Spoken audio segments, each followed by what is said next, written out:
Myself and Izzy are back in England. Never thought I'd be saying it, but it's far sunnier here than it was in Madrid, and the torrential rain took its toll on us when we were out and about sightseeing, and it took its toll on the Real Madrid pitch. That was the main talking point.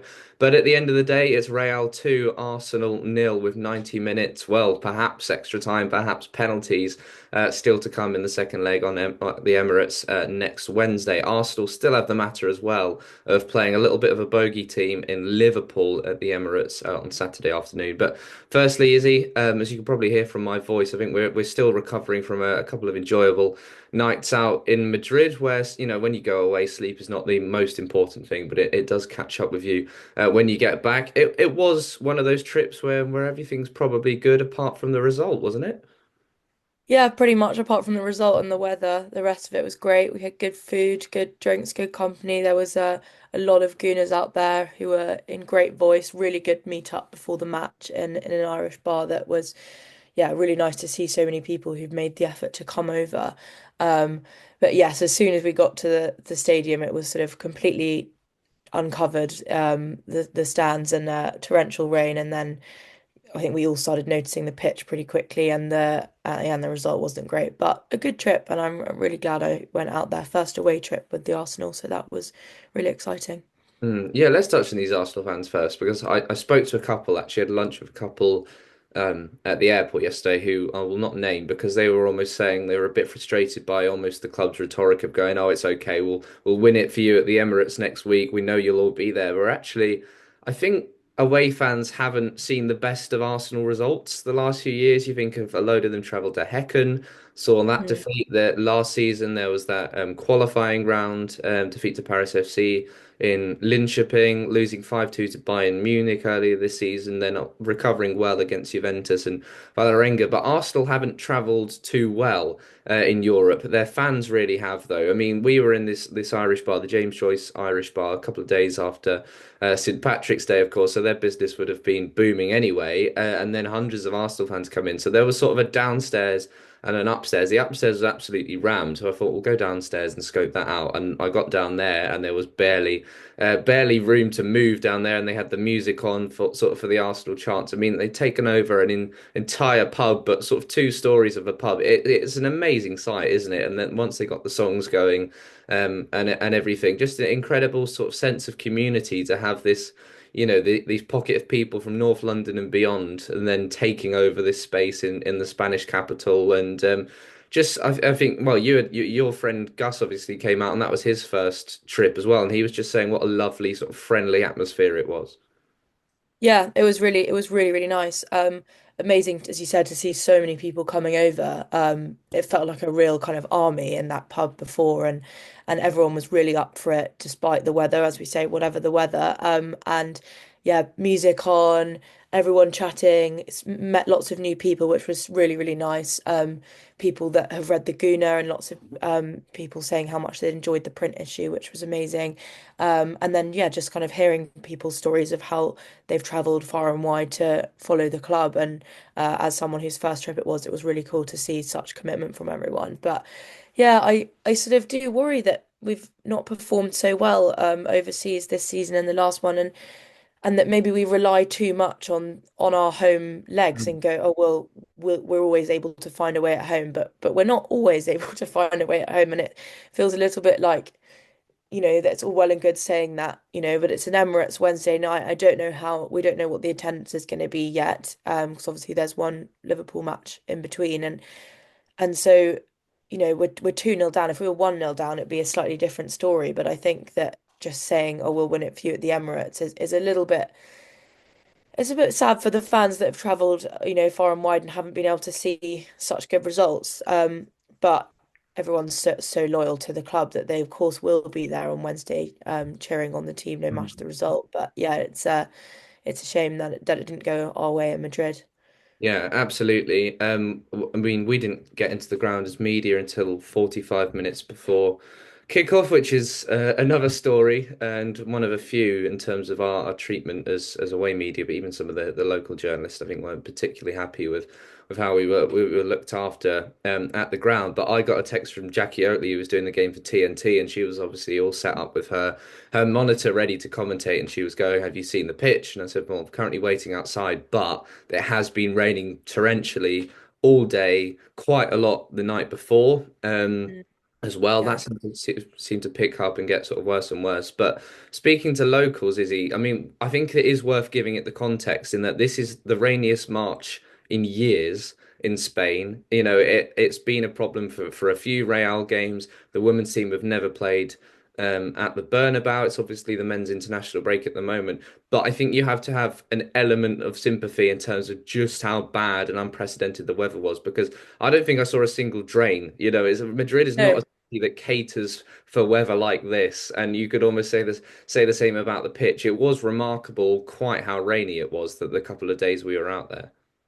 Yeah, I was speaking to a couple of people. We were staying with some locals, and they said it's the worst rain they've had in 10 years, which is really saying something. And I don't think they were when we sort of planned our trip, they were saying, "Oh, it'll be almost 20 degrees and sunny," and then we just looked at the forecast, and it was just getting worse and worse.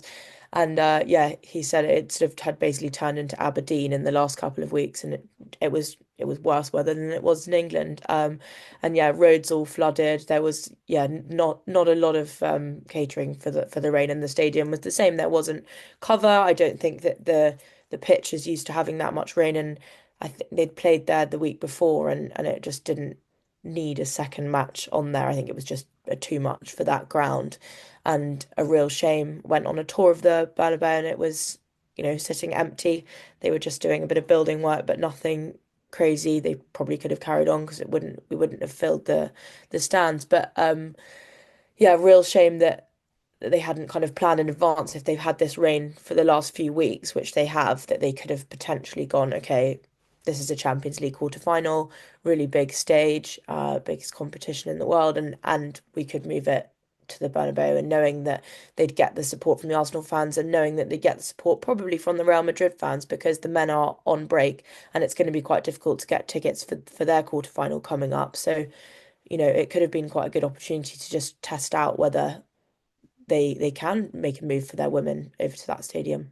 Yeah, and I don't buy the argument as well as, oh, you'd only have a few thousand people in such a big stadium, because that's exactly how Arsenal started doing it at the Emirates. And that's how you have to build up. You can't be averaging attendances that are low and then suddenly expect, 90,000 people to fill the Bernabeu. You do have to give it, that arena first, and then anticipate more and more people being able to come. The Bernabeu is in a much better location, sort of in the city centre, whereas Valdebebas is out towards the airport. And at the end of the day, when you read that Florentino Perez has said, well, you can play at the Bernabeu once you've won the league, I think it's quite a depressing state of affairs for Real Madrid. But and look, I had Chelsea fans, Real Madrid fans going, "Oh, look, it's just excuses from the English." But the people who are most angry about this were Real Madrid fans, and the two podcasters I spoke to yesterday, and that'll be up later today, were also saying it's just a really embarrassing look for them as a club. But the irony is the club that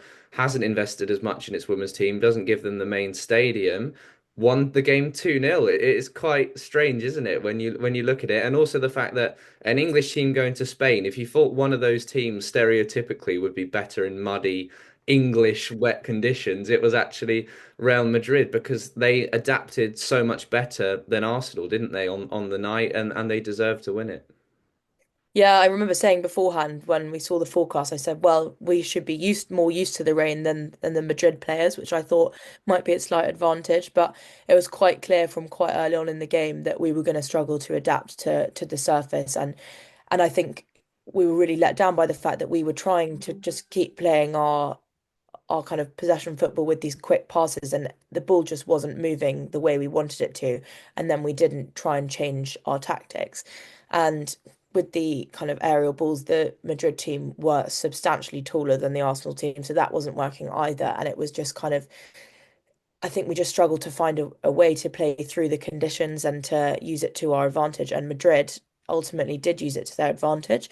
They were much more physical, which you needed to be there because it was easy. Everyone was falling over. If you were physical and able to stay up and run through the players, you could. And they were, yeah, they just a lot more pace, and they seemed to kind of take it as a positive, and they ultimately put two goals past us. And first one was a bit of a defensive mistake, down the ball bounced funny because of the weather, but she shouldn't have been one on one with the goalie ultimately.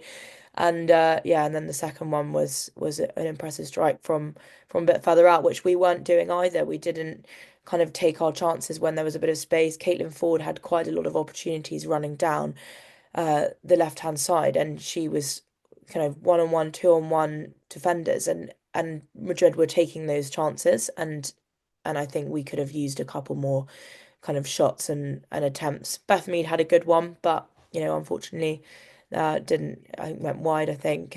But yeah, it was disappointing to see us not be able to adapt to the conditions and kind of find a way forward, because once it got to 1-0, we thought, oh, we could, people in the stands were saying would take 1-1 at this point, but yeah, 2-0 was a massive shame.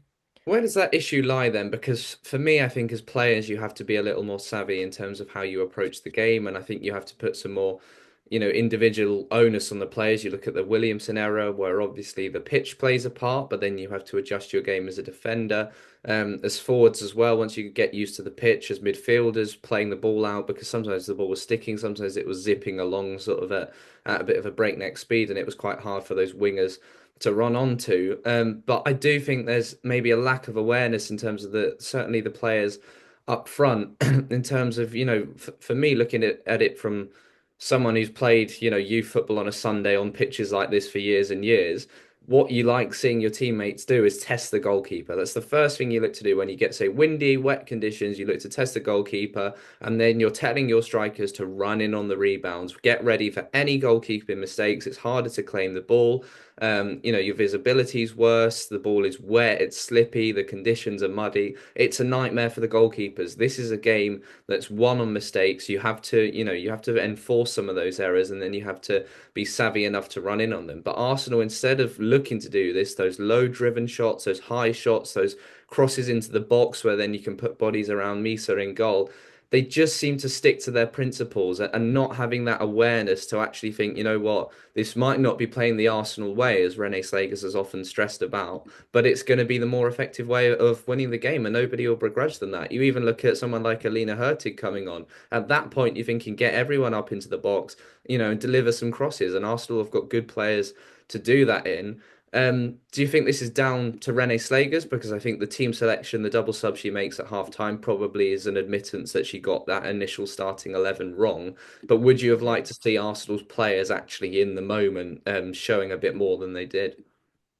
Yeah, I think it's a bit of a combination. I was a bit surprised when I saw the starting lineup, because I think it would have been nice to see kind of Chloe Kelly starting, because having those balls be able to be put in from out wide or from the start would have been kind of what we needed there. Um, but yeah, I'm glad that this time she made the subs early, because I think, she's realized it's not working and she's tried to make a change, so that's great. Unfortunately, they didn't have as much impact as they could have done, but that was nice to see her taking that initiative. And then yeah, I think it would have been good. I think the players, just if it's not working after the first 15 20 minutes, you've just got to find a way that might not be kind of using your set pieces or passing it around the goal, because it was just getting intercepted, and you've just, yeah, got to fight your way through in a different way. And I think it would have been nice to see a bit of kind of creativity and coming up with different ways to do it. Mariona was pretty much marked out of the game in the first half, and I know that's more than Real Madrid players obviously know her so well from all her years at Barcelona, but she's such an important playmaker for Arsenal, and I think they should have probably clocked on to the fact that she wasn't available to spray those balls out to everyone else. And so you've got to put someone else, you know, you've got to get someone else to do that, and you've got to find a way to play without her. And I think they struggle without her impact there. And I think it was better when Russo went into the nine in the second half because she was a little bit more physical than Stina and able to take on those players a bit better one on one. She was able to hold the ball up slightly more successfully. But yeah, I think, towards the last 10 minutes we had loads of crosses, loads of corners and across the box, and it was just too little too late. And no one could get on the end of it. It just wasn't working.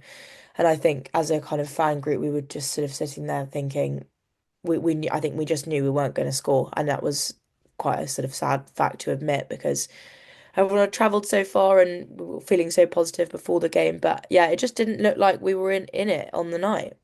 Yeah, I want to come on to Russo playing the number 10 role, but there's an obvious trend here in that Arsenal's recent difficult performances have come on pitches that are probably less than ideal. As much as the Meadow Park ones have probably been fine, even at Walton Hall Park, but when it was a really good sort of slick playing surface, that's probably the best football we've seen from Arsenal in recent weeks, certainly in the second half. And I asked Renee Slagers about it because I do think it's something you can't be using as an excuse. We talked about it on last week's podcast and saying, well, unfortunately, you're not going to be playing every game, in league and cup and Champions League on these pristine playing surfaces. So I asked Renee, and she said we spoke about it with the players before the game. We knew the condition of the pitch.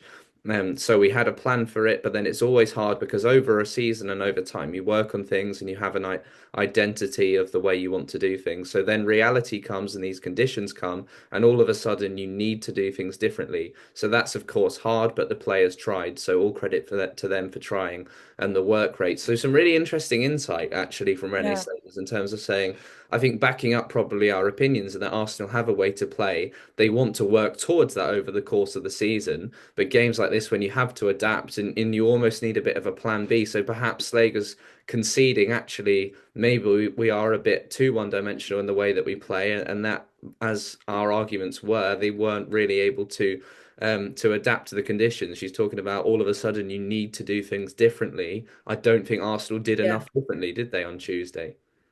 No, I don't think so. And yeah, I think it sounds like she's kind of admitting that they've put a lot of work into plan A and Mm, that when plan B comes, it's kind of just a bit of hope for the best and that they still want to try and, work towards that identity. But you can't always have that identity. They like to be a possession-based team. That's not always going to be possible when you come up against big teams and I think that it's about finding a different way and on that night we didn't. And other teams, I say, when you watch Chelsea, if they're kind of drawing or they're down, they seem to always find a way, apart from last night, but they seem to always find a way. Sort of Lauren James comes in, she's completely ruthless. I don't know if we're just lacking a couple of players that are able to completely change the game and just kind of bring that force that you need in those moments when you're down or when you need a goal. I just think we didn't have that on Tuesday, and it was a shame. I don't know if it was about being clinical in front of goal because we didn't really get in front of goal with too many opportunities. I mean, Stina had a few good runs forward, but a lot of passes intercepted because the ball was moving a bit slower on that pitch, and it was just it looked a bit like a bit of a sort of slow and less intense performance from Arsenal, and I think they'll have to be on the A game from the start on next week if they want to turn this around because otherwise it's going to be disappointing. Right, I've been banging this drum certainly in my article yesterday and on the Las Blancas podcast I went on. So this is how I'm going to break the argument down. Who is Arsenal's best striker this season? Russo, Who Caldente, of Arsenal Caldente, you'd say are their two best number 10 options this season? Caldente, and well, Russo's been okay in the 10, but if she's in the 9, then she can't be in the 10. Um, Yeah, I would say Frida Marnham in terms of Frida, yeah, no, she has actually, yes, of course, and yeah, Caldente and Marlon. and off the top of my head, and I might well do Well, actually, I don't have a minute of time this week, so it's probably a good thing. But otherwise, I would be doing a little bit more of a breakdown of this.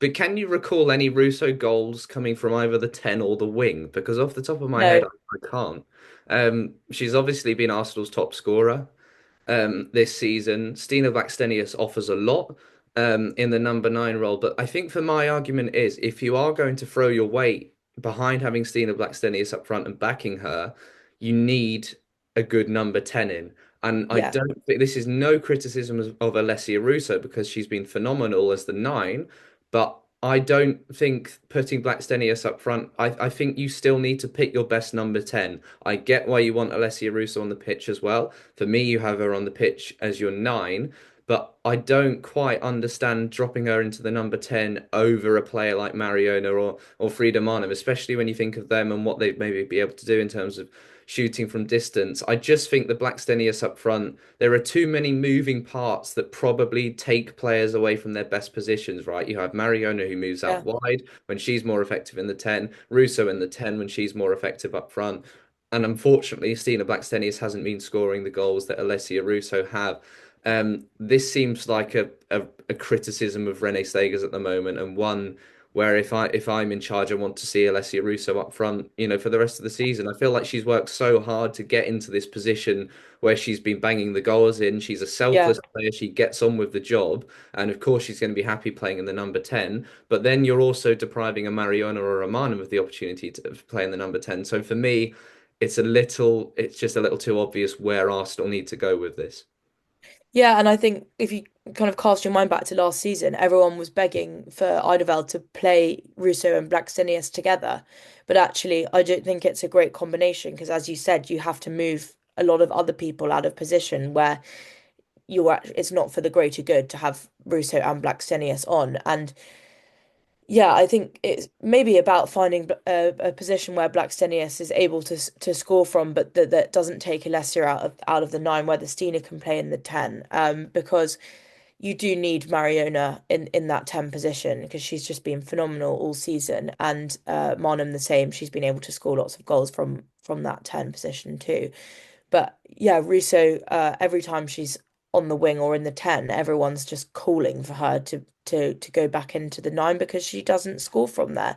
She works well when she's able to, be passed to in the box, make those runs. She's got great hold up play as well. She's always been good at that. But yeah, she's just much more effective when she leads the line at the front. And I think that has been a big shout to Slegers this season. And she did make that change after half time. Russo moved up into the 9, and it was better because she was able to hold the ball and be physical with it. But yeah, only 45 minutes to play 1-0 down. Maybe we could have used it at the start. Is it almost an admittance of actually dropping Russo for Blackstenius is such a big call that probably fans wouldn't agree with that almost by by keeping her on the pitch, it's almost a compromise of saying, well, actually, we need Alessia on the pitch. We need her to be on there for when these chances fall. We can't justify dropping her from the team for Stina Blackstenius, so we have to leave her out there. But actually, if Renee Slegers feels strongly enough about Blackstenius up front, surely you then need your strongest number 10 in behind her as well, Yeah. which is not Alessia Russo. Yeah, I think that was probably a little bit of an oversight there, and hopefully something that we'll see because I think Stina could be really effective if she had the chance to play with Marlon Caldente in the number 10 and have those balls through because she has scored some amazing and really important goals for Arsenal. She's scored over 50 goals for Arsenal, and she can be really great. But yeah, I think Russo in the 10 is just not effective for feeding those balls to Blackstenius, and I don't know how well they work together in those two positions.